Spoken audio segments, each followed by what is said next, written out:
Sir MRI normal होने के बाद एपिलेप्सी हो सकती है? हाँ, एमआरआई नॉर्मल होने पर भी एपिलेप्सी हो सकती है।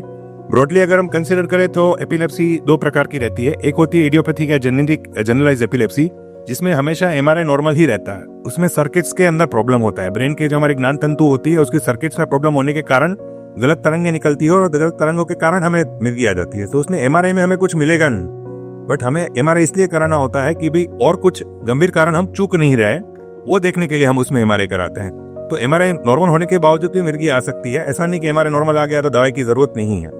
दूसरी बात की जो दूसरे टाइप होता है जिसको सिम्टोमेटिक एपिलेप्सी बोलते हैं, उसके अंदर कोई कारण होता है ब्रेन के अंदर, उसके कारण मिर्गी आती है। जैसे कोई टीबी हो गया, कोई पुरानी चोट लग गई, कोई ग्लासिस है, कोई ट्यूमर है।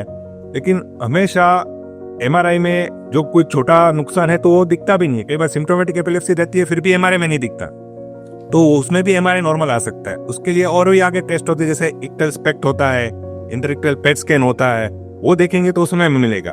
बट वो हम उसी में कराते हैं जिसमें हमें क्लिनिकल रिक्वायरमेंट लगती है कि जिसमें आकर आगे ऑपरेशन की जरूरत है, रिफ्रैक्टरी एपिलेप्सी है, तो हम कराते हैं।